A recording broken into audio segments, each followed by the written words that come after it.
오늘은요, 사람들이 복을 받으시기를 원하시는 하나님, 이러한 주제로 성경과 경제를 풀어가겠습니다.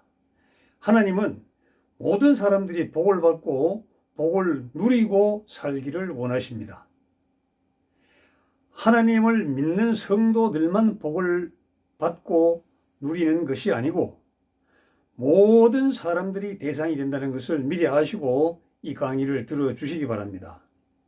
오늘 이 말씀은 잠언 3장 9절 10절의 말씀을 오늘 본문으로 들었습니다. 이 잠언 3장에는 그리하면이란 말이 5번 나옵니다.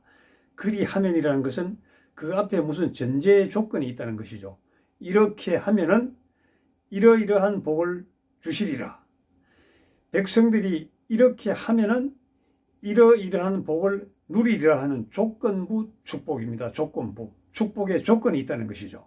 자, 잠언 3장 9절에 보면은 내 재물과 내 소산물의 처음 익은 열매로 여호와를 공경하라고 되어 있습니다. 너희 재물로 여호와께 영광을 돌리라는 뜻입니다. 재물로 영광을 돌려라. 그리고 소산물의 가장 좋은 것으로 여호와 하나님께 영광을 돌리는 것입니다. 수확물의 가장 좋은 것으로 하나님께 영광을 돌려드리는 겁니다. 자, 여기는 조금 부연 설명이 필요하죠. 하나님께서는 재물을 받으셔야 뭘 주시는 분인가? 그러면 하나님께서는 재물을 받으시는 것을 좋아하시는 분인가? 이렇게 생각할 수가 있잖아요. 그런데 그러한 것이 아닙니다.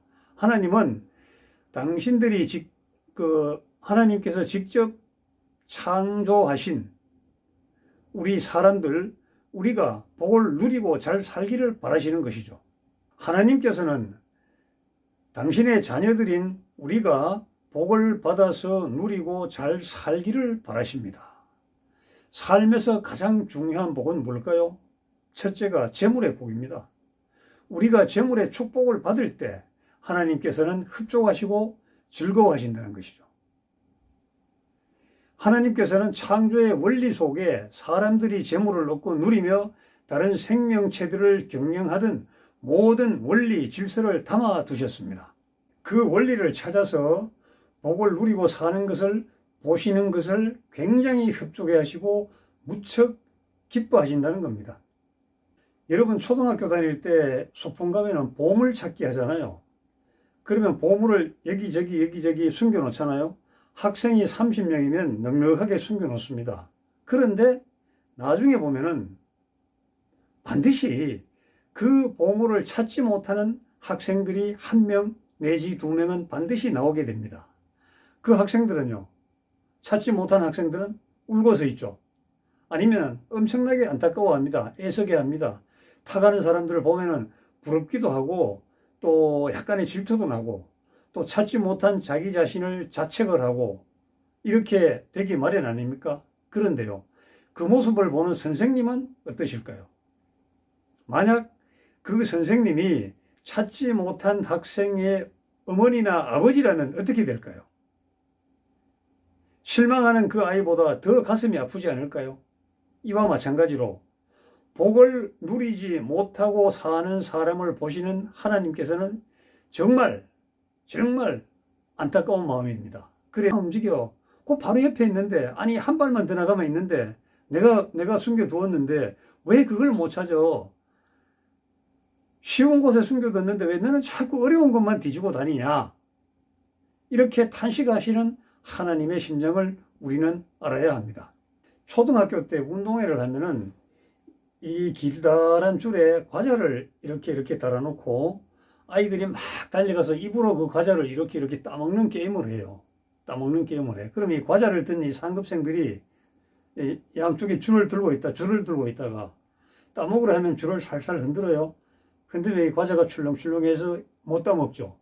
이 과자를 따먹는 데는 조건이 있어요. 손을 대면 안 돼. 입으로만 따먹어야 돼. 그런데 그 당시에는 과자가 참 귀한 기호식품 아닙니까? 거의 대부분 아이들이 손으로 훑어가지고 먹고 달렸는데 하나의만이 그 달랑거리는 과자를 입으로 따려고 계속 움직이는 겁니다. 물려고 하면 줄을 흔드니까 또 흔들리고. 자, 수없이 많은 사람들, 운동에 참석한 학부모들, 그리고 많은 그 장사인들, 그리고 학생들이 보고 박수도 치면서 즐거워하면서도 안타깝게 탄식을 부르는 겁니다. 따먹어, 따먹어, 따먹어 막 소리를 지르니까 이 학생은요, 더 혼란스러워가지고 어찌할 줄을 모르고 계속 입으로만 따는 겁니다. 그 장면이 그해 그 운동회의 클라이막스가 되었어요. 대표 장면이 된 겁니다. 자, 모두가 안타까워하기도 하고 박수도 치고 아이고 요령 없네, 저 아이 손으로 그냥 따먹으면 되지 하고 탄식하고 재미있고 깔깔거릴 때 그 많은 그 운동에 참석한 사람 중에서 한 사람이 이 저고리에 보름을 들어서 눈물을 찍어냅니다. 눈물을. 그분이 누굴까요? 그 아이의 어머니입니다. 그 아이의 어머니는 누굴까요? 저의 어머니입니다. 과자를 따먹으려고 입을 이렇게 했던 그 아이는 저의 동생입니다. 하나님의 마음도 이런 어머니의 마음 못지않다는 겁니다. 정말 탄식하시면서 우리가 못 살 때는 하나님께서 가슴 아파하시는 겁니다. 내가 원리를 주었는데, 내가 모든 사람에게 공평하게 기회를 주었는데 왜 그 원리를 못 찾아? 왜 그 원리를 못 찾아? 이렇게 탄식하시는 겁니다. 하나님께서는 만유의 주제이시며 무소부재하시며 전지전능하신 존재이십니다. 그렇기 때문에 우리 사람들에게 만유를 누리고 또 만유의 복을 받아서 행복하게 살기를 원하시고 또 그렇게 허락을 해 주셨습니다. 여기서 사람들이란 하나님의 피조물인 모든 사람을 말합니다. 예수를 믿는 크리스천으로 제한하지 않는다는 겁니다. 하나님의 뜻에 따라 만유의 존재를 활용하여 살면서 누리고 행복하게 사는 사람들을 보시는 자체가 하나님의 기쁨이라는 겁니다. 첫 수확물, 가장 좋은 것, 이것을 하나님께 드리면요, 다시 더 좋은 수확을 얻을 수 있도록 계속 허락하시는 하나님의 영적 원리와 순리를 우리 사람들이 터득을 해야 됩니다. 이것은 영적 원리죠. 무엇을 받아 드시고 기분이 좋으셔서 다른 것을 주시는 것이 아닙니다. 소돔과 고모라를 멸하시기 전에 아브라함 집에 들리신 하나님께서는요, 어린 송아지를 잡아서 정성껏 만들어 드린 요리를 잡수시고 떠나가셨습니다. 하나님께서 음식을 드셔야 하나요? 하나님께서 우리 사람들처럼 음식을 드셔야 기분을 차리시는 분인가요? 아니죠. 드실 필요가 전혀 없는 하나님입니다. 그렇지만 음식을 잡수시는 모습을 아브라함에게 보여주셨고, 아브라함에 보여주신 그 모습을 지금도 우리들에게 그대로 보여주시고 계시는 겁니다. 이렇게 하면 뭐가 달라지나요? 이렇게 하면요, 내 창고가 가득해지고 창고가 가득히 넘쳐나고, 그 다음에요, 새 포도주 틀에 새 포도즙이 넘치는 겁니다. 이것을 현대 우리식으로 해석을 하자면요, 통장의 잔고가 계속 늘어나고, 그 다음에 사업이 팡팡팡 터지고, 하는 일마다 잘 되고, 직장에서도 승진하고, 사랑받고, 귀염받고, 또 부하들로부터 존경받는 그러한 사람이 된다는 것이죠. 하나님께서는 립서비스 하시는 분이 아닙니다. 반드시 우리의 성취를 도우시는 분입니다. 성취는 하나님의 방법으로 하나님이 창조하신 원리대로 할 때 한결 쉬워지는 것입니다. 믿지 않는 사람들이 재물의 축복을 누리고 잘 사는 것은 그 이유가 뭡니까? 그건 두 가지 이유를 들 수가 있습니다. 첫 번째는 말입니다, 경제 행위가 하나님의 원리에 부합되었기 때문입니다. 그럼 이 하나님의 원리란 게 과연 무엇인가? 과거에 여러 선지자들에 의해서 연구되어서 제시되었죠. 제가 강조하고 있는 사마천 경제, 지금까지는 화식 경제라고 얘기를 했습니다만은 어감상 여러 가지 이해상 어려움이 있어서 사마천 경제, 사마천도 이러한 원리를 연구하여 제시한 선지자 중에 한 사람입니다. 인구가요, 세계 인구의 5%가 전 세계 재화의 절반을 가지고 있다고 하죠. 어떤 부자 한 사람은요, 아프리카 전체의 생산량보다 더 많은 부를 소유하고 있다고 합니다. 하나님께서는 이를 어찌 보고만 계시는 겁니까? 하나님께서는요, 가진 자의 재물을 빼앗지 않으시고 가난한 사람들이 하늘의 원리대로 행하여 물질의 축복을 받으시기를 간절히 원하시는 겁니다. 물질의 축복을 받는 사회 시스템, 물질의 축복을 받는 사상과 이념의 시스템, 물질의 확대를 가능하게 하는 시장 시스템 등이 갖추어지기를 간절히 원하시는 하나님이십니다. 그렇게 하지 못하고 가난에 찌들어 사는 우리를 보시고 성령님이 깊이 탄식을 하시는 겁니다.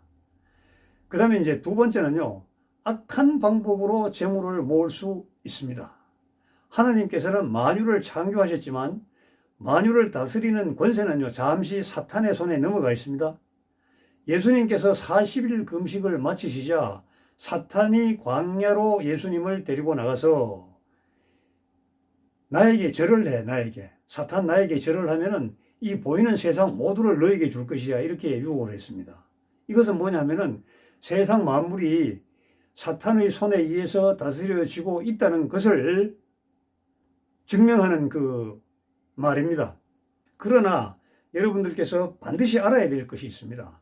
악의 도움, 사탄의 방법으로 물질을 모으는 것은 복이 아니라 재앙이고 파멸의 지름길입니다. 그렇기 때문에 하나님이 주신 창조의 원리대로 물질의 복을 받고 누려야 하는 겁니다. 사람이 물질의 축복을 누리는 것이 하나님의 영광입니다. 그리하여 첫수와 가장 좋은 것을 하나님께 드리는 행위가 결국은 영광을 드리는 겁니다. 그런데 솔직하게 우리 생각해 보면은 하나님께 드리는 그 첫소출 좋은 열매, 그건 누가 먹습니까? 하나님이 진짜 잡수시나요? 아니잖아요. 결국은요, 드린 사람이 먹는 거죠. 드린 사람이요. 11조헌금으로 가난한 이웃 구제하고 바람직한 사회의 울타리를 만들고 다듬게 되면요, 우리 모두가 그 시스템적으로 물질의 축복을 다시 받게 되고 또 하나님께 드리고 이웃을 구제하고 또 섬기고 하는 그러한 선순환이 계속 확대 재생산되는 겁니다. 그렇기 때문에 11조헌금은요, 손해가 아니고요, 하나님의 회계법대로 우리가 사는 이 땅의 선순환을 이루는 밑거름이 된다는 것을 우리가 반드시 알고 있어야 합니다. 그러나 뭐가 있어야 뭐 헌금을 드리고 11조를 드릴 거 아닙니까? 뭐가 있어야 건축 헌금에 동참할 거 아닙니까? 맞죠? 맞습니다. 여러분, 예배 시마다 어떤 목사님들께서 믿음의 분량대로 헌금을 가져왔다고 연보함에 손을 넣는자마자 축복을 갑절로 얻을 것이라고 이런 말씀할 때 열불 안 터지던가요, 여러분? 저는 처음에 참 화가 나던데요. 또 그런 말도 있죠. 돈은 나쁘다. 그러니까 땅에 돈 가지고 있지 말고 하늘에 심어야 된다. 이런 말 하잖아요. 여러분, 이 말 선뜻 이해 가십니까? 나는 그 이해가 안 가더라고요. 그 당시에는요. 하도 많이 들어서 면역이 든 사람도 있기는 있겠죠. 자, 돈은 악이라면서 말입니다. 사례비 봉투 받으셔가지고, 이거 악한 거 담겨있어, 악한 거. 내가 도로 반납할게. 여러분들, 이런 사역자 보셨나요? 물론 목회자들은 돈 쓸 곳이 참 많습니다. 그런데 말과 이 하는 행동을 보면 뭔가 매치되지 않는 그런 게 있잖아요. 그죠? 돈은 소중한 것이므로 하나님 원리대로 벌어야 한다고 강조하면 그나마 이쁘지 않을까요? 그러므로 여러분, 저와 함께 성경과 경제, 사마천의 경제 원리를 접목한 스터디를 할 필요가 있는 것입니다. 여러분, 감사합니다.